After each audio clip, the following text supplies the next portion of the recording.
Fala pessoal, tudo bem? Sejam bem-vindos a mais um vídeo aqui no canal. Hoje a gente vai falar sobre os erros, os principais erros que você não deve cometer ao elaborar um projeto. Então fica comigo aqui que a gente vai conversar muita coisa bacana e útil para o seu dia a dia aí na questão dos seus projetos sociais, naquilo que você está criando de possibilidades de mudar o mundo aí dentro da sua comunidade.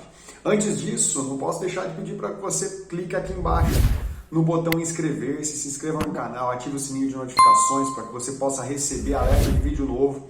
E também se você está vendo esse vídeo no Facebook, por exemplo, ou em outro canal, você pode aí, me segue, deixa o seu like, o seu comentário, sugestão de novos vídeos, coisa que você não entendeu, fica comigo aqui, tá bom? E compartilha com os seus amigos para que esse vídeo possa chegar em mais pessoas, tá bom? Vamos lá, a gente vai falar hoje então nessa aula sobre os 5 principais erros que eu separei para vocês. A gente tem mais erros, mas eu separei 5 por causa do nosso tempo aqui de vídeo, para que você possa me aguentar falando aqui 5 erros principais que a gente tem quando a gente pensa em elaboração de projetos. Tudo bem?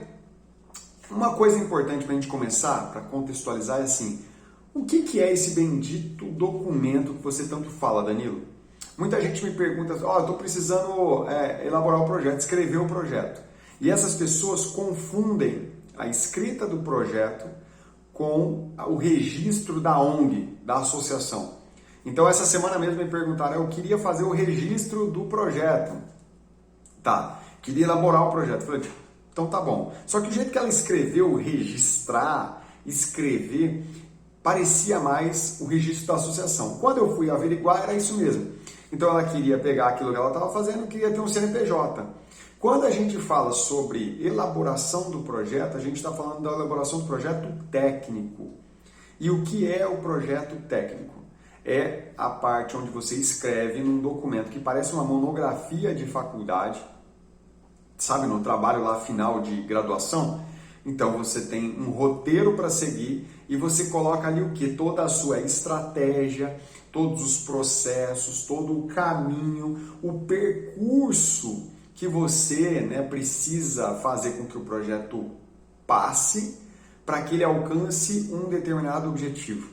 Então é nesse documento técnico que a gente escreve toda a estratégia de trabalho de um projeto social. É muito diferente quando a gente fala sobre registrar a ONG, que a gente está falando sobre estatuto, sobre ata de fundação, a gente está falando de diretoria, a gente está falando de abrir questões na Receita Federal, documento, pegar o seu CNPJ, é muito diferente. Então é bom que a gente já traga essa questão, já deixe isso aí muito claro para você, que escrever o projeto técnico é uma coisa, registrar a ONG, abrir uma associação é uma outra coisa, tá certo? Então fica com isso na sua cabeça. Por que é importante? Eu separei também aqui alguns benefícios para você que ainda é muito descrente nessa questão da escrita do projeto e aí você acha que isso não é tão importante assim e tal. Então vamos conversar um pouquinho sobre isso também. Um dos principais benefícios que eu coloquei aqui, o primeiro deles é o planejamento das ações. Por que é importante escrever o projeto? Porque se você não tem esse documento, ele dificulta a sua vida. Primeiro porque você precisa saber onde que você quer chegar. Então, um objetivo do projeto não pode estar na sua cabeça somente. Ele não tem como você fazer todo o procedimento estratégico, não tem como você avaliar, você saber da metodologia, você saber do orçamento, tudo na sua cabeça.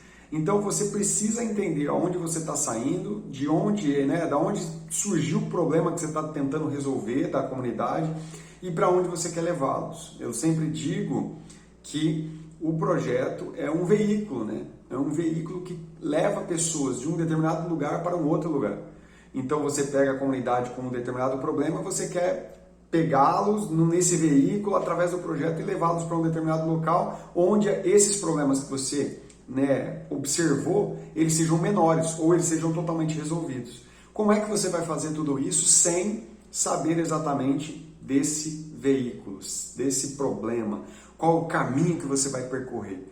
Então, quando a gente vai viajar, a gente sabe a estrada que a gente vai percorrer, a gente sabe o caminho. Com o projeto é a mesma coisa. Então, não adianta você querer planejar tudo na sua cabeça e você achar que está tudo certo, que isso, assim, de certa maneira, vai facilitar a tua vida, porque você não vai perder tempo escrevendo. Escrever projeto é investimento para melhorar o teu resultado. Se você quer melhorar o impacto que você quer causar dentro da comunidade, quer fazer com que o seu projeto cresça, você tem que escrever, não tem jeito, tá bom? Então, o planejamento das ações é um benefício gigantesco e só planeja quem escreve. Não planeja quem só pensa que está na cabeça. O segundo é monitorar o plano que foi escrito. Então, se você escreveu a estratégia, se você fez um documento bem elaborado, o que vai acontecer? Vai facilitar para que você possa monitorar esse trabalho. Lá dentro do roteiro, vocês vão perceber que temos uma parte que é de avaliação, né? Se você analisa esse percurso que você vai traçar, esse caminho, essa estratégia, e você vai precisar monitorá-lo durante todos os dias do projeto, para saber se alguma coisa está saindo do eixo ou não, dos trilhos. Se você não escreve, se você não tem esse documento, como é que você vai monitorar? Às vezes você arrecadou uma determinada quantidade de recursos, você empregou esses recursos em algumas atividades, você comprou algumas coisas, você está atrás de algum objetivo que ainda está meio, se você não escreveu, está na tua cabeça. Como que você vai avaliar se o projeto está dando certo ou não? Não adianta você ficar pensando que eu avalio porque eu estou olhando para a cara das crianças, para os beneficiários e está todo mundo gostando. Eu perguntei para eles se eles estão gostando e está tudo bem. Não tem a ver só com gostar, tem a ver com a estratégia, tem a ver com o caminho, tem a ver com, às vezes, você entender na relação entre escopo, tempo e custo se as coisas estão equilibradas. O que é escopo, tempo e custo? O escopo é o conjunto de atividades, tudo que você precisa fazer, o cenário todo de ações, de atividades que você está programando, que você está executando, né, para aquele determinado fim, para aquele determinado objetivo. Então esse é o escopo, todas as atividades que você está executando, as ações, o cenário todo, a atmosfera toda de serviços que você está oferecendo, né, pensando no seu projeto. O tempo é a linha do tempo de início, meio e fim que esse projeto será executado, e o custo é quanto literalmente vai custar esse projeto, né, tanto em equipamentos, recursos humanos, né, em serviços, todo o custo que você tem. Se você mantém todo esse triângulo, né, que a gente chama de escopo, tempo e custo equilibrado, seu projeto vai bem. Como que a gente sabe se ele está equilibrado, se ele está seguindo o caminho estratégico? Se você tem um projeto escrito.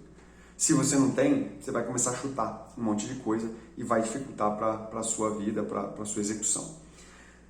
O terceiro ponto é que o projeto escrito contribui para a captação de recursos. O projeto escrito contribui para a captação de recursos. Por quê? Porque quando você sabe o caminho que você vai seguir, quando você sabe a estratégia e tudo que você vai executar, que você precisa fazer para alcançar um objetivo, você também sabe de uma informação importante. E essa informação importante qual é? Quanto custa? A gente acabou de falar sobre isso. Quanto custa? E aí, se você sabe quanto custa, você sabe quanto você precisa e como você vai fazer para que esse dinheiro apareça. Então, para você montar um plano de captação, você não pode estar com esse projeto na sua cabeça só, você precisa estar com ele no papel. Você precisa ter um detalhamento grande sobre o custo que ele exige, né, para alcançar esse objetivo.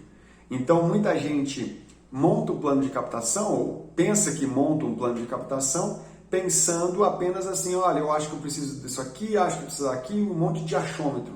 Se você tem um projeto escrito, você sabe exatamente quanto você precisa naquele ano. E aí fica tudo mais fácil. Uma coisa que é importante aqui, a elaboração do projeto técnico, esse documento não traz o dinheiro necessariamente sozinho, ele não vai pular no teu colo milhões e milhões, milhares de reais, mas ele vai facilitar para que você saiba para onde você está indo, quanto custa e como que você precisa desses recursos. Então isso facilita. Não existe captação de recursos sem a elaboração do projeto técnico, tá bom? Então isso é um outro benefício importante para você que ainda está pensando se escreve ou se não escreve o teu projeto no papel. Um outro benefício importante é que ele dá direção para os colaboradores. Então, todas as pessoas que têm um envolvimento direto dentro do projeto precisam entender para onde estão indo. Se você não tem o projeto escrito, o que acontece? Você vai falar muito daquilo que você acredita, aquilo que você está fazendo, e as pessoas vão sendo agregadas, mas não necessariamente, às vezes, entendem em profundidade aquilo, né, que vocês estão correndo atrás, né, para onde vocês estão indo. E as pessoas não literalmente se engajam no seu projeto só porque você é bonito ou porque você tem uma boa fala, mas também porque elas acreditam para onde elas estão indo. Se você não tem esse projeto escrito, o que vai acontecer? Você vai ter dificuldade de explanar para elas, de expor para elas para onde que vocês estão caminhando, qual a transformação que vocês estão gerando. E é muito importante dizer que às vezes a gente escreve projetos ou tem na nossa cabeça algo muito subjetivo. A gente está aqui porque a gente está transformando a comunidade, a gente está mudando a vida das pessoas. E isso acaba sendo legal e romântico num determinado momento, mas depois ele passa a ter um pouco mais de dificuldade, porque as pessoas precisam entender exatamente o que nós estamos fazendo aqui.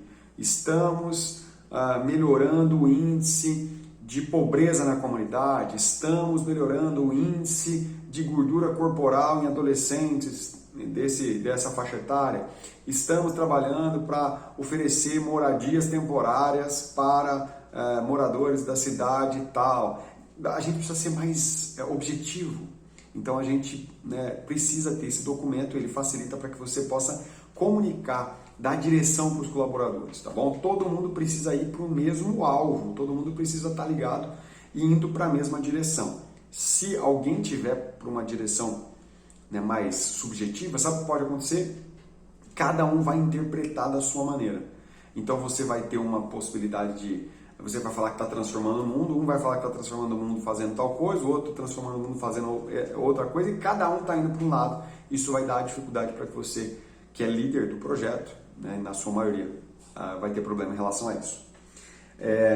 Outro ponto positivo de escrever o projeto é ajudar na retenção dos voluntários. Então muita gente acha também que voluntário vem, ajuda, faz qualquer coisa e ele vai ficar por aí por muito tempo. Então você vai perdendo voluntários e você vai colocando a culpa em quem? Nos próprios voluntários. Mas muitas vezes eles nem sabem para onde o projeto e a organização tem caminhado, para onde eles estão indo, por que eles estão fazendo determinadas coisas, né? No que os voluntários estão colaborando de alguma maneira.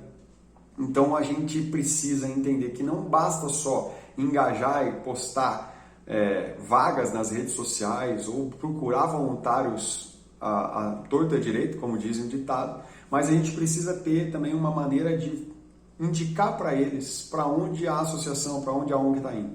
Então, se você tem perdido voluntários, pode ser que você está faltando não o seu grau de comunicação, você precisa melhorar na questão das suas vagas, naquilo que você está fazendo. Mas antes de tudo isso, antes da gestão do voluntariado, você precisa entender e precisa oferecer para eles a direção, para onde vocês estão indo. A gente acabou de falar sobre a direção para os colaboradores. Então é importante também que os voluntários, que são ali também bons colaboradores em menor período de tempo, também saibam para onde estão indo e no que estão colaborando. Então, se você quer reter um pouco mais dos seus voluntários, né, por mais tempo, ter voluntários com mais capacidade de permanecer, né, por mais do que 1 ano, por exemplo, 2 anos, 3 anos, como existem em algumas organizações, é importante que você pense dessa forma. E por último, um benefício que eu separei para você aqui é que facilita a comunicação interna e também externa. Além de dar direção para os colaboradores, além de dar direção para os voluntários, é importante que a gente possa comunicar muito bem, né? Ter um bom grau de comunicação dentro da nossa organização e também para fora dela. A gente sempre dá muita ênfase na comunicação externa, então a gente oferece alguns documentos, a gente faz os nossos flyers de transparência, de pedidos de doação, algumas coisas nesse sentido. A gente fala muito das atividades que a gente executa e às vezes a gente não consegue comunicar isso direito, não está alinhado, aquilo que você está colocando na rede social não está alinhado literalmente com o objetivo. Então, essa discrepância, essa diferença do tipo de comunicação acaba dificultando para que você tenha melhor engajamento, melhor adesão também de pessoas que estão para o lado de fora. Mas não dá para pensar só para o lado de fora, também tem que pensar na comunicação interna. Então, quando você pensa e toma qualquer tipo de decisão no dia a dia, essa decisão também está muito baseada na estratégia que você elaborou. Se você tem uma estratégia que é falha, se você tem uma estratégia que tem muitos buracos, muitos gaps, tem muita coisa que não faz sentido, ou você não tem o documento escrito, o que vai acontecer? O teu poder de decisão, de tomada de decisão vai também ser um pouco mais falho. Quando você pensa nos seus colaboradores, naqueles que estão trabalhando com você, isso pode causar um pouco de desconforto e aí você vai criando um pouco mais de ranhura, ali, né? De fricção, de dificuldade nas próprias relações. Então é importante que você tenha esse documento para facilitar também a sua comunicação interna, tá bom? Então esses foram os benefícios, eu falei para vocês o que era esse documento, qual que é a diferença dele para o registro, né, da associação, e agora a gente vai entrar no tema literal aqui, né, que são os 5 principais erros que você comete na hora de você elaborar esse projeto, tá bom? O primeiro erro que você pode, né, que você tende a cometer e deve, de alguma maneira, evitar é escrever o projeto sozinho. Então a gente tem um monte de atores sociais são todas as pessoas que estão envolvidas com você ali dentro do projeto, a gente tem um monte de, né, que a gente chama às vezes também de partes interessadas, todo mundo que se relaciona com o seu projeto ou poderia se relacionar com o seu projeto, que é influenciado e pode influenciar no resultado que ele deve proporcionar para a comunidade. E o que a gente tende a fazer? Eu estou com a ideia na minha cabeça, no meu coração, eu vou lá e vou botar no papel. E aí eu quero fazer isso de forma solitária, quero fazer isso de forma, quero fazer sozinho. E esse é um erro grande porque o projeto é muito complexo, o roteiro do projeto é muito complexo. Então a gente vai desde a apresentação da instituição ou do empreendedor, a gente passa por justificativa, né, introdução, objetivos, metodologia, cronograma, orçamento, todo o restante do roteiro. E é impossível que você sozinho possa fazer isso. Não é impossível porque você não vai escrever sozinho, porque você não deve colocar no papel apenas a sua cabeça, a sua expectativa, aquilo que você acredita, a sua maneira de ver o mundo. O projeto tem muito disso, da nossa maneira de ver o mundo. Então, se você vai escrever sozinho, será a sua tradução, a sua interpretação do mundo naquele projeto.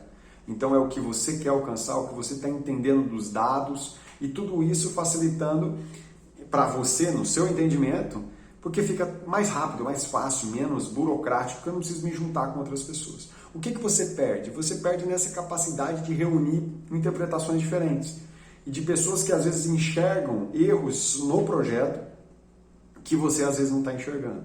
Então, se você se abstém dessa, entre aspas, burocracia, você também perde a capacidade de avaliação e a capacidade imaginativa, criativa, estratégica de fazer com mais pessoas. Por exemplo, se você não é bom com números, com orçamento, você vai fazer a parte toda escrita e vai chegar na parte de cotação, né, de orçamento do projeto. Essa é uma parte fundamental que não dá para fazer sozinho. Você precisa ter alguma pessoa que tenha uma capacidade mais desenvolvida nessa área dos números, né, das contas, para que ela possa te ajudar. Você pode até fazer o básico ali, mas alguém vai precisar te ajudar a pensar sobre isso. Por quê? Porque existem muitas variações. Se você vai trabalhar com recursos humanos e vai pagar via CLT, né, carteira registrada, o que você vai precisar se atentar? Pô, tem um monte de imposto nesse negócio. Quais são os impostos? Qual que é a taxa? E essa taxa tributária ela depende do valor que você paga para o colaborador. Então ela não é fixa. Como que você vai fazer isso? Então determinados equipamentos que você vai comprar, né? Se você tem mais gente, você divide as cotações, procura um preço mais em conta, faz pesquisas de qualidade um pouco melhores daquele mesmo equipamento. Isso tudo vai facilitando para você. Mas também, principalmente nessa parte de objetivos, assim, qual é o objetivo que vocês querem alcançar? Baseados nas ferramentas de gestão que vocês utilizaram. Por exemplo, na árvore de problemas. Verificaram qual é o problema da comunidade, definiram a linha de intervenção que vocês estão traçando e a partir disso vocês querem dar um passo a mais. E esse passo a mais, às vezes, fazendo sozinho, eu estou pensando em ir atrás desse objetivo, em cumprir com essa estratégia. E às vezes, com a discussão entre mais pessoas, você vai ter um pouco mais de facilidade, vai encontrar o caminho mais real, mais assertivo para aquele mesmo projeto. Uma pergunta que você pode fazer é: se eu estiver sozinho, se eu sou uma pessoa ainda sozinha no meu projeto, estou começando agora, como é que eu faço então para escrever com mais gente, se eu não tenho? Então, nesse caso, você vai escrever sozinho. O que eu sugiro para você é que você, depois de terminar, você vá passando para algumas pessoas para que elas possam ler pelo menos. E você vai fazer uma análise assim: será que ela está entendendo o que está escrito ali? E aí não pode ser qualquer tipo de pessoa, não pode ser seu amigo mais próximo, porque ele não vai te dar o feedback que você precisa. Mas você pode, né, mandar para alguma pessoa que tenha que já tenha algum tipo de experiência nesse sentido de leitura de tipo de projeto como esse, de monografias, né, de trabalhos de faculdade, porque são muito parecidos, para que ela possa te dar feedback sobre sobre a estratégia, sobre o caminho que você percorreu. Então, todo o roteiro ele é uma coisa só, né, com itens diferentes, mas eles são complementares. Então, essa pessoa vai ler, verificar erros de português, né, se possível, erros gramaticais, e também se existe concordância entre os itens que você está escrevendo. Então, às vezes você tem uma justificativa, você vai escrever um objetivo que não tem nada a ver com a justificativa. Isso vai dar problema para você. Então, você coletou alguns dados, na hora de você citou um problema comunitário, quando você vai escrever um objetivo geral, o objetivo está totalmente fora da sua justificativa. Essa pessoa vai ajudar você a perceber isso, porque às vezes você escrevendo, você não vai entender. Tá bom? Então, na hora do orçamento, manda essa parte do orçamento para quem? Para uma pessoa que trabalha nessa área, talvez administrativa financeira, para que ela bater o olho, ela já vai enxergar talvez problemas que você possa ter colocado ali que também não percebeu. Então, quando eu vou escrever um projeto, o que eu faço? A gente divide, né, as fases ali, né, divide o roteiro entre algumas pessoas para facilitar. Então, a parte de finanças e cotações ficam com a parte administrativa financeira, a parte de justificativa, essa parte mais geral, eu sempre faço primeiro, a coleta de dados e tal, e a parte mais técnica da execução, por exemplo, fica com a equipe que está ali de frente, trabalhando com, por exemplo, com as crianças, que era o meu caso, né? Então, na organização que eu trabalhava. Então, a gente dividia em 3, depois juntava, eu era o responsável por fazer essa junção no documento, depois a gente mandava esse documento para todo mundo, para que todo mundo pudesse ler, depois reunia todo mundo de novo com as suas observações, feedbacks, ajustava o documento e depois formalizava com toda a aprovação de quem participou. Fica uma fase um pouco mais tranquila, fica um documento mais conciso e também traz responsabilidade para todo mundo. Por quê? Porque esse documento ele tem uma importância grande depois também. Caso você consiga algum tipo de recurso financeiro ou aprovação em algum edital, o que vai acontecer? Esse documento vai ser o documento oficial. Se ele tem algum problema e você escreveu sozinho, você vai assumir sozinho também os problemas depois. Se você escreveu em conjunto, todo mundo vai assumir as responsabilidades e dividir tudo isso né, de acordo com o problema que deu. Tá bom? Então, faça de forma coletiva, vai ficar mais fácil para vocês todos. Tá bom? Então, esse é o primeiro erro, escrever o projeto sozinho. Segundo problema, o segundo erro que você vai encontrar na escrita, que você deve evitar, é uma coleta de dados que é insuficiente. Então, o que é coleta de dados? Você está dentro de uma comunidade que eu falo sempre um território onde você vai trabalhar, não somente uma comunidade pobre, mas um determinado local onde você vai trabalhar. Esse local, seja lá onde for, seja aqui no Brasil, seja no Chile, seja na Europa, seja nos Estados Unidos, na Oceania ou no Havaí, tem o quê? Tem problemas. Todos os territórios têm problemas. E a gente vai coletar esses problemas. Como que a gente vai coletar isso? Através de pesquisa. Então você pode fazer um diagnóstico comunitário, que é o que a gente sempre indica, né? E diagnóstico comunitário é uma ferramenta muito, muito importante para que você possa coletar em profundidade quais são os problemas da comunidade.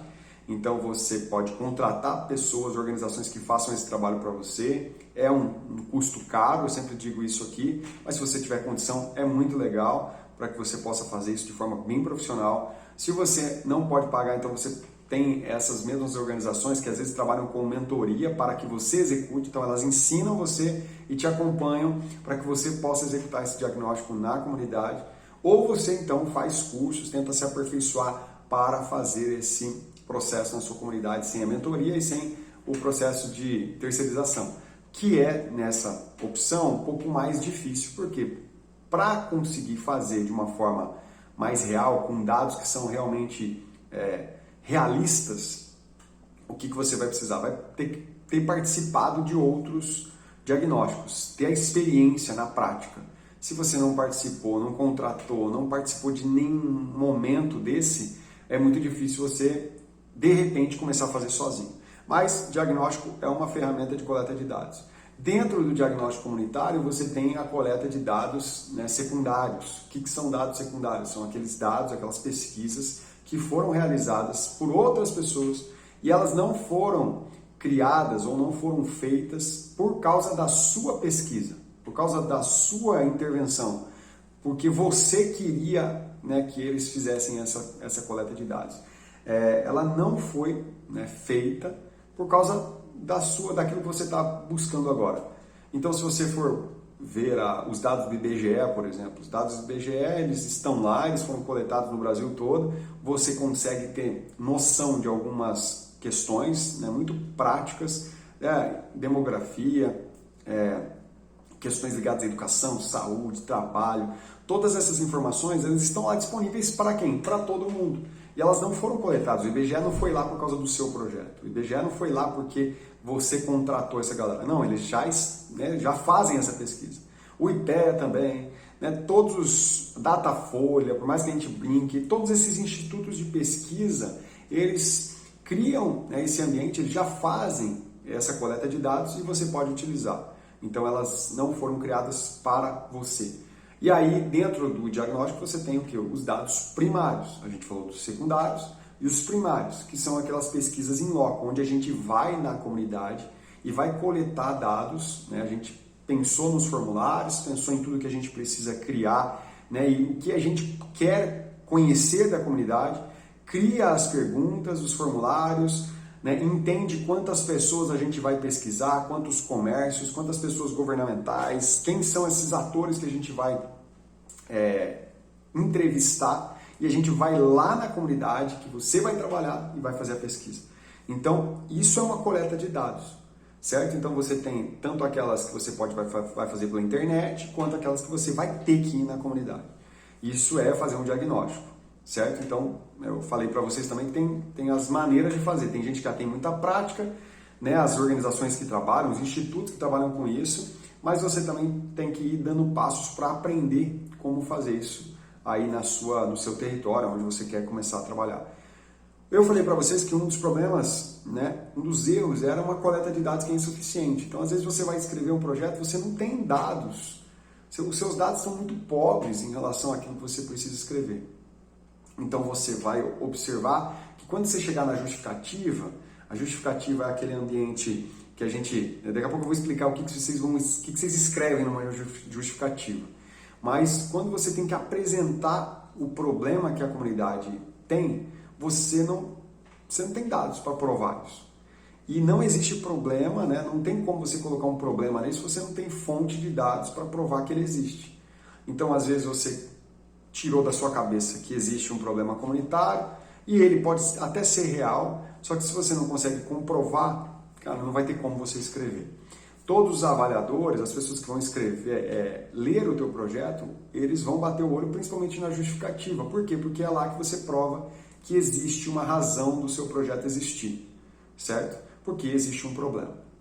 Então, quando a gente pensa que falta dados que comprovam esse problema, o seu projeto já vai começar errado. A justificativa é um dos primeiros itens do roteiro. Se você não conseguir amarrar muito bem, acabou. Certo? O investidor, às vezes você está concorrendo a um edital, o que vai acontecer? Se ali já tiver problema, ele não vai ler o restante.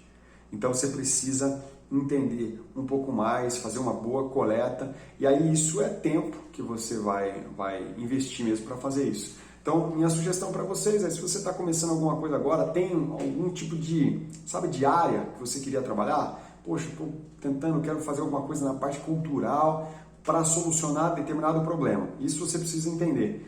Precisa ter um problema que você resolve. Se você acha que eu queria trabalhar na área cultural para, sei lá, porque é legal, porque eu amo cultura e quero que eles amem cultura também. Isso, no papel, você não vai conseguir nem escrever. Então, pensa na área que você quer atuar, pensa no problema que você quer resolver e no território que você quer atuar.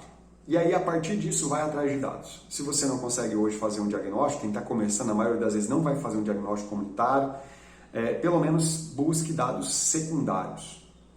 E a partir disso, você vai ter já fontes que que comprovem, né, esse problema. No curso, no Método 5P, no curso que eu ofereço online, a gente aprende como fazer o diagnóstico, aonde estão esses dados secundários, aonde que a gente pode encontrar essas informações que podem facilitar, então, para que a sua escrita aconteça. Então, não cometa o erro de tentar escrever sem fazer pesquisa antes, ok? Separe um documento, separe um papel, seja lá no Word, no bloco de notas, e vai coletando tudo. E quando você fala, né, sobre a fonte, você, né, também descreve de onde ela veio. Então não adianta você falar 85% da população do bairro Santa Maria vive com meio salário mínimo. Você precisa entender de onde saiu isso aí. Lá no documento você vai precisar escrever também, né? Então, veio do IBGE, fonte 2010. Agora que eles estão refazendo, 2022 vai ter uma nova pesquisa. Tá bom? Então, faça essa coleta de dados antes para que você não cometa esse erro. Um terceiro erro que você deve, na verdade, evitar é criar uma salada de objetivos. E aí, essa parte de objetiva, ela talvez, quando a gente vai escrever, parece que ela é a mais fácil. Só que esse item, objetivo geral e o objetivo específico, os objetivos específicos, eles são talvez a parte mais central, porque a partir dele, todas as estratégias, todas as ações, as atividades vão ser posicionadas. Então, se a gente tem um jogo de xadrez, um jogo de tabuleiro, seja lá como você quer pensar nisso, a peça dos objetivos, ela é uma das mais importantes, porque ela vai, né, criar todo o restante da estratégia. O que acontece muitas vezes? Primeiro, eu já falei nos itens anteriores, falei, você vai lá e cria objetivos que são subjetivos. Objetivos que não são nada objetivos, não são claros, não são fáceis de entender, nem você sabe exatamente para onde que você está indo. Você escreve uma frase muito bonita e que não diz nada. Então você quer fazer algo muito mirabolante, quer transformar o mundo e tal, e essas frases nunca constam num documento, porque, lembra, elas são muito românticas e não respondem a determinados problemas. Então você precisa entender e trazer objetividade, literalmente, para essa questão. Outro problema que você tem é que você sai de um ambiente da justificativa, onde você trouxe muitos problemas. Você fez a coleta de dados e se deparou com muitos problemas. E qual que é a tendência agora? A tendência é que você queira resolver todos esses problemas. Por isso que quando a gente trabalha na árvore de problemas, naquela ferramenta de gestão, o que acontece é que a gente delimita, a gente literalmente coloca cercas ao seu redor para você entender, olha, o seu caminho, aquilo que você vai fazer é isso agora, não mais. Você não consegue resolver todos os problemas da comunidade. E quando a gente vai ler alguns projetos, o que dá a entender é isso. A pessoa quer responder a todas as demandas e ela não consegue. Isso não é ruim porque o projeto vai ficar mal escrito, também, mas porque você não vai conseguir no dia a dia cumprir com tudo isso. Você não vai transformar tudo, você não vai conseguir resolver todos os problemas e aí lá no final você vai se frustrar, você não vai conseguir cumprir com aquilo que às vezes o investidor ficou esperando, mesmo que seja um investidor mais tranquilo, que não leu o documento direito, sejam os pequenos doadores, você não vai conseguir passar para eles que aquilo foi alcançado. Então precisa ter um entendimento melhor de qual o problema que vocês vão resolver. Qual o problema que você e o seu projeto vai resolver. A partir do problema, qual é o objetivo. E aí eu sempre trago para vocês a dica de como escrever o objetivo geral. Então lembra, a gente está falando de objetivo geral e 3 ou 4 objetivos específicos. O objetivo geral está ligado a um ambiente de médio prazo, né? Aquilo que o seu projeto quer alcançar a médio prazo, não é uma coisa de um dia para o outro. E os objetivos específicos, eles são resultados das ações do projeto. E se você cumprir com os objetivos específicos, o objetivo geral acontece. Então, o cumprimento do objetivo específico é pré-requisito para o objetivo geral ser, né, consolidado. Então, objetivo geral, a dica é, guarde essas 4 fases. Olha só, você sempre vai começar com um verbo no infinitivo, né, que é aqueles que terminam com ar, ir, contribuir, fomentar, possibilitar, criar, todos esses verbos, né? Você tem uma lista, se você colocar no Google verbos no infinitivo, né, para o objetivo geral, você vai encontrar muitos deles. Então você vai colocar verbo no infinitivo, mais o resultado que você quer alcançar, mais para quem você quer alcançar e onde você vai trabalhar. Então, verbo no infinitivo, depois resultado que você quer alcançar, depois para quem é esse projeto e aonde. Então, se eu fosse dar um exemplo para vocês, eu gosto muito desse, que é muito claro, que é contribuir, verbo no infinitivo, para o resultado que eu quero alcançar, diminuição do índice de gordura corporal, certo? Para quem? Para adolescentes de 12 a 17 anos, aonde? Município de Fazenda Rio Grande, Paraná, que foi o trabalho do CAD durante alguns anos atrás, onde eu coordenava, onde eu fundei o projeto, e lá a gente trabalhava com esse objetivo, contribuir para a diminuição do índice de gordura corporal em adolescentes de 12 a 17 anos do município de Fazenda Rio Grande, no Paraná. Você pode até trazer no bairro Nações, município de Fazenda Rio Grande, se você quiser ser bem específico. Entendeu? E aí os objetivos específicos precisam contribuir para que isso aconteça. Então, você vai oferecer, agora eu nem lembro de cor os objetivos específicos, aí são 3 ou 4, mas o que acontece? Eu vou oferecer atividades físicas para os adolescentes, vou oferecer palestras ligadas à nutrição, para que eles possam entender que precisam melhorar a alimentação, senão o índice de gordura corporal não vai melhorar. E por aí você vai pensar o que precisa acontecer para que o projeto, para que o objetivo geral, né, seja literalmente alcançado. Perceberam? Tem um jogo estratégico aqui. Não adianta você colocar um objetivo geral e os objetivos específicos serem todos, um não tem nada a ver com o outro. Então precisa deixar isso bem claro, tá bom? Então, pensa sobre isso. Qual o problema que você resolve? Entenda que você não resolve todos os problemas da comunidade.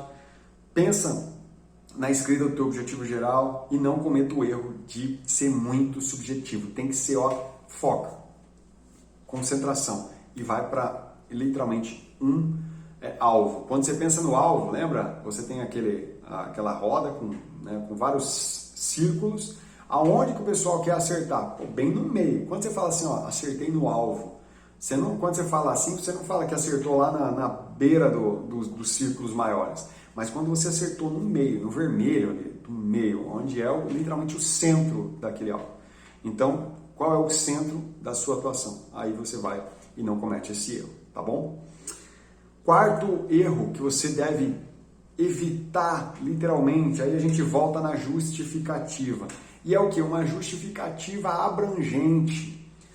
Você precisa entender que, lembra, coletou os dados, você não vai escrever tudo que você coletou, né, de pesquisa, você não vai colocar tudo isso no papel, porque senão vai o quê? Vai ficar também muito abrangente, muito subjetivo, muitas informações que não tem a ver com aquilo que você vai fazer. Então, se eu estou falando que o meu objetivo tem a ver com índice de gordura corporal em adolescentes, está falando sobre saúde, está falando sobre nutrição, está falando sobre obesidade, veja que a gente tem palavras que são chaves, que são complementares. Então, redução de gordura corporal, obesidade, alimentação, atividade física, são palavras que estão ligadas a esse tema. Se você, olha só, se você tem uma facilidade de ir atrás de fontes, de dados que falam com esse assunto, a sua justificativa vai ficar boa. A sua justificativa vai estar alinhada com aquilo que você vai executar. Agora pensa se eu vou trabalhar com atividade física, índice de gordura corporal, redução do índice de gordura corporal, e eu vou buscar um dado sobre parte de cultura, que os adolescentes não têm espaços de cultura e lazer na comunidade. É uma fonte, é um dado importante? Claro que é um dado importante. Por quê? Porque é um problema da comunidade. Eles precisam ter acesso à cultura e lazer. Mesmo que o esporte, a minha atividade seja um ambiente de lazer, mas o meu trabalho principal é qual que é? É o de reduzir o índice de gordura, é saúde. Então eu preciso trabalhar com fontes que estejam ligadas à saúde, certo? Mesma coisa se você vai trabalhar com geração de renda, né, para jovens, adultos. Então você tem esse objetivo, você tem esse centro de trabalho. Quando você vai buscar uma fonte, você não vai falar sobre os aspectos do turismo da sua cidade, porque não tem nada a ver com o cerne, com a essência da justificativa, dos dados que você precisa. Então, se você for trabalhar com geração de renda para jovens e adultos, então você vai falar, quais são as palavras ali que são chaves? Desemprego, trabalho, informalidade, né? Você vai falar sobre renda, você vai falar sobre esses aspectos que estão ligados ao centro do seu objetivo, certo? Então, às vezes a gente encontra uma justificativa que é muito abrangente, muito cheia de dados, e isso, às vezes, ao seu parecer, parece muito, muito bom, porque quanto mais dados, melhor. Não, são dados que precisam ter sentido com o seu projeto e não necessariamente com a comunidade como um todo. Quando você vai fazer um diagnóstico, você sim coleta todos os dados possíveis em todas as áreas para você medir e equilibrar aquilo que precisa e qual é o problema principal daquele local. Quando você está escrevendo o projeto, você já delimitou a sua intervenção e aí você precisa já então focar em dados, em fontes que têm a ver com o seu objetivo. Tá bom? Recapitulando, vai fazer a justificativa do projeto, olha só, pense em palavras que têm conexão com o seu objetivo, com o trabalho principal. Se você vai trabalhar, como eu trabalhava, com redução do índice de gordura corporal em adolescentes, o que você vai fazer? Quais são as palavras? Lista palavras que possam se conectar com esse assunto. Saúde, nutrição, né? Alimentação, obesidade, atividade física, todas essas palavras que têm conexão com o principal objetivo do projeto. E aí você, na justificativa do projeto, vai escrever sobre essa realidade, ok? Para trazer o quê? Para trazer um funil de assunto, de fonte, para você não ser muito abrangente e começar a fugir do assunto principal. Se você escreve uma justificativa que é bem alinhada e traz para um objetivo que está bem claro, bem direcionado, a chance do investidor, do financiador ou de quem está lendo o seu projeto, dele já partir para os próximos itens e gostar daquilo que está vendo, é muito maior. Como que deve ser escrito uma justificativa? Quais são os pontos principais de uma justificativa? Só para você entender. Além dela não ter que ser abrangente, como a gente falou aqui, ela precisa constar dados primários e dados secundários. Então a gente falou sobre isso, né, aqui. Se você passou rápido esse vídeo, volta lá o que são dados secundários e o que são dados primários. Na aula, né, completa aqui você vai encontrar essa explicação. Você precisa também trazer, né, então, 1, 2, 3, 4 parágrafos, né, relacionados a essas fontes de dados primários e dados secundários. Você precisa trazer as razões porque o seu projeto é relevante. Então, a partir desses dados, por que o seu projeto precisa e é importante que ele exista naquele local. Você também traz depois em algum parágrafo qual o impacto que o seu projeto vai causar na comunidade, nos beneficiários, a partir desse alinhamento de problema, de necessidade de existência, de razão, qual o impacto que você vai causar nos beneficiários e qual que é o valor que você gera para essa comunidade. E valor a gente está ligado, tá falando não só sobre aquilo que você vai oferecer, mas qual a diferença que existe entre você estar lá ou não, entre você ser, né, o projeto que está executando essas atividades e não outro. Quando a gente pensa em comparação entre um projeto e outro, qual que é o valor que você gera e que o outro não gera? Quando a gente pensa em valor, a gente também pode dar o exemplo de carro, né? Então, o carro 1000, ele tem um determinado valor, ele gera um valor para quem compra. E a Ferrari de 300 mil reais, seja lá quanto é, ela também traz um valor. E valor é diferente de preço. Então, quando a gente pensa no carro 1000, ele é econômico, ele tem um pneu que é muito mais fácil de você trocar, porque ele é mais barato, ele é muito mais econômico, né? O motorzinho 1000, ele anda menos, ele tem dificuldade ali nas ultrapassagens, numa serra, mas ele é mais econômico, ele tem todos esses valores, essas vantagens. Quando você pensa na Ferrari, quais são os benefícios? Pô, ela tem um arranque gigantesco, ela tem estabilidade maior nas curvas, ela tem diversas também vantagens, cada uma a partir das suas características. Então, a partir da característica do seu projeto, o que é que você gera de valor para aquela comunidade? Beleza, gente? Então, esse foi o quarto erro que a gente falou aqui sobre justificativa abrangente. E por último, para a gente terminar essa aula, a gente também precisa pensar num erro que é muito clássico, que é um cronograma mal desenhado. Então, o que é um cronograma? É a linha do tempo onde o seu projeto vai ser encaixado. Então, por exemplo, a maioria dos projetos trabalham de janeiro a dezembro, quando vão escrever um projeto para 12 meses. Então, dentro desses 12 meses, tem várias atividades que precisam ser executadas. E aí, não confunda várias atividades com várias oficinas, com vários serviços que você está oferecendo para a comunidade. As oficinas socioeducativas, por exemplo, para criança e adolescente, as oficinas de formação, de geração de renda para adultos, as oficinas de alfabetização para a terceira idade, elas são uma das atividades que você tem para executar nesses 12 meses. Antes de começar uma oficina, por exemplo, antes de você começar a intervenção em si, você precisa treinar pessoas, às vezes precisa contratar pessoas, colaboradores, você precisa fazer compra, você precisa adequar o espaço, né, de atuação ali, precisa fazer pequenas reformas, precisa bolar planejamento pedagógico, tem muitas atividades que você precisa ser feita. E aí começa a intervenção, no final e no meio de tudo isso você tem outras atividades de prestação de contas, atividades de comunicação de tudo que você está fazendo. Então, são várias atividades que precisam ser executadas e que são imprescindíveis naquela linha do tempo. Qual que é um problema que acontece? Que a gente não consegue entender e colocar isso de uma maneira equilibrada e uma maneira real dentro desses 12 meses.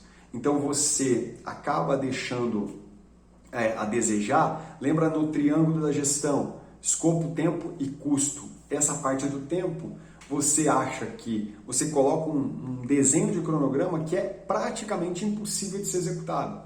Então você não consegue ter um pensamento estratégico para pensar, literalmente, que você vai fazer um começo, meio e fim em 12 meses. Quando você chega no 11º mês, você vai começar a perceber, ou antes disso mesmo, que, poxa, não vai dar tempo de fazer em 12 meses.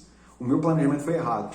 e aí você precisa fazer extensão no projeto, se você tiver algum tipo de recurso financeiro, né, de investidor, você vai precisar pedir para essa pessoa fazer a extensão do projeto, te dá um pouco mais de tempo para você cumprir, mas isso traz um certo tipo de desconforto, é desnecessário. Então você precisa pensar em todas as atividades, como é que você vai executar tudo isso nos 12 meses, que é o nosso exemplo aqui. Então, um cronograma bem executado, bem desenhado, o que ele prova? Prova a sua capacidade de operação. Porque eu estou dizendo para mim, né, você está escrevendo para a tua equipe, para você mesmo e para quem vai ler, para quem vai investir no projeto, que tenham capacidade de reflexão, de estratégia para cumprir com todas as atividades a partir de determinado valor financeiro de orçamento desse projeto nesses 12 meses. E aí eu me oriento, né, no tempo para que durante essas faixas de período, aí você pode trabalhar com mensal, trimestral, bimestral, seja lá para qual tipo de atividade que você está executando, que está colocando no papel, você pode pensar nisso e está falando para todo mundo, olha, a gente tem capacidade de operar a partir disso. Então, por exemplo, na parte, você tem várias macroatividades. Então, a compra, parte de compras, compra de equipamento, compra de materiais de escritório, compras ou contratação de serviços, né, que você vai precisar pensar sobre isso. E dentro dessa linha do tempo, você vai olhar e falar, quando é que eu preciso fazer compra? É durante o ano inteiro? Depende, tem uma parte sim, por exemplo, compra de produtos, né, de limpeza, compra de alimentos, essa parte de mercado. Todo dia, toda semana você vai ter que fazer praticamente, ou todo mês, no mínimo. Então você vai ter que ir lá na linha do tempo, separar por meses, né, faz uma tabela, coloca por meses e no mês 1, 2, 3, 4, 5 até o 12 você vai fazer compras de mercado. Compras de equipamento para as oficinas, para intervenção, você talvez tenha que fazer, sabe aonde? No começo. Porque depois que a oficina começar, você já está precisando do equipamento ali. Então você vai precisar comprar antes. Você vai precisar contratar serviço. Que tipo de serviço? Serviço de jardinagem, serviço de manutenção predial. Então você vai pensar, poxa, eu vou fazer isso de 3 em 3 meses, de 2 em 2 meses, para fazer essas manutenções e não ter problemas lá na frente. Então pensa sobre isso e coloca nessa bendita dessa linha do tempo, tudo bem? Treinamento de pessoas, o treinamento dos colaboradores precisa ser feito aonde nesses 12 meses?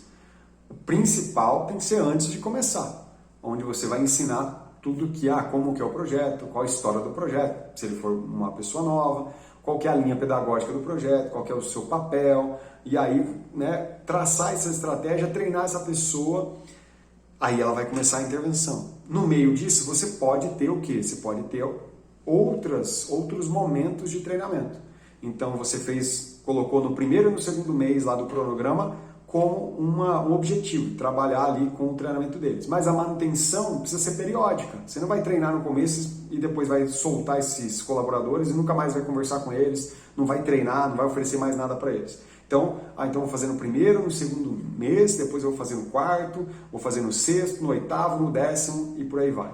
Tá? Para você entender, separa por tabela, por meses, né, se você for trabalhar com um período de 1 ano e coloca a macroatividade, tudo que você precisa fazer ali a partir dessa tabela. Então eu dei o exemplo de compras, que é uma macroatividade, e aí depois contratação de serviços, compra de equipamentos, compra de materiais de escritório, a contratação de terceiros, tudo isso são outras microatividades. Tá bom? Então coloca tudo isso ali. Esse é apenas um exemplo. Se você for pensar no planejamento pedagógico, qual que é o cronograma disso? Planejamento pedagógico, né, talvez vai ser uma macroatividade, depois você criar currículo do bimestre, criar os documentos de planejamento, treinar as pessoas em relação a essa prática, né, de planejamento de aula, seja lá, depende muito daquilo que você está fazendo no projeto, qual que é o tipo de projeto que você trabalha. Tá bom? Pensando dessa forma, as atividades têm uma relação entre si. Por que você deve fugir do erro de um cronograma mal desenhado. Porque se você atrasa uma atividade, por exemplo, ela deve ter, na mais sua maioria, relação com outra atividade. Se você atrasa uma, você atrasa todas. Então você precisa entender e ter um monitoramento desse cronograma muito bem feito. Porque se você atrasa, por exemplo, a compra de um equipamento, e esse equipamento é vital para intervenção que um educador vai fazer com os beneficiários, se ele não tiver esse equipamento, ele vai ter que se virar de uma outra maneira. Mas se o equipamento é fundamental para o alcance do objetivo lá no final do projeto, então você já deu uma atrasada, já esbarrou aqui. Você vai precisar ir corrigindo essa linha do tempo para que lá no 12º mês, lá no final do projeto, você consiga terminar, né, e alcançar o teu objetivo. Então, as atividades têm uma relação entre si. Não pode olhar para o cronograma e olhar só para aquelas atividades que são mais, sabe, aquelas mais, parece que são mais importantes, mais claras e tal, que são as compras, prestação de contas. Às vezes você não consegue fazer uma boa prestação de contas, né? Não consegue cumprir com esse cronograma porque você esqueceu das microatividades. Esqueceu de pegar a nota fiscal, fez a compra e fez mal feita, comprou e não deu certo, não vai aceitar na prestação, ou não fez a compra, então passou esse tempo e não vai conseguir prestar contas desse dinheiro que você queria gastar e não gastou. Então precisa estar tudo muito, muito bem desenhado, muito amarrado. Então não dá para fazer as pressas de qualquer jeito, botar o xizinho, tudo quanto é mês lá e tudo certo. Você precisa pensar estrategicamente sobre isso. E é isso, pessoal. 5 erros que a gente trabalhou aqui, né? Erros principais. Teriam vários outros, né? O roteiro de um projeto técnico escrito é muito grande, mas principalmente para que você possa entender os 5 principais aqui, já para que você entenda na tua mente aquilo que você não deve cometer. O primeiro, escrever o projeto sozinho, lembra? O segundo, a coleta de dados que é insuficiente, né? Fazer de qualquer jeito. O terceiro, aquela salada de objetivos. A quarta, uma justificativa que é muito abrangente. E a quinta, que é ter um cronograma mal desenhado. Eu espero que esse conteúdo tenha ajudado você de alguma forma na tua trajetória de projeto. Se você está começando agora, não tem problema.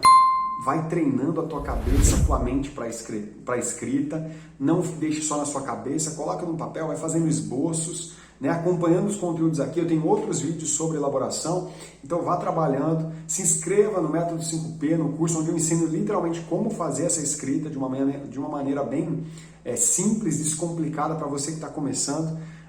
E é muito importante, tenha isso na sua cabeça. Não existe projeto social sem a escrita do projeto. Ela vai facilitar e vai trazer benefícios para você como um todo, tá bom? Mais uma vez, se você gostou desse conteúdo, se inscreve aqui no canal, não esqueça disso nem a pau, se inscreve aqui e ativa o sininho e também compartilha esse vídeo com outras pessoas. Se você tem sugestão de novos vídeos, né, coloca aqui nos comentários também, vou fazer questão de gravar para te ajudar nesse processo, tá bom? Um abraço para você e até o próximo vídeo.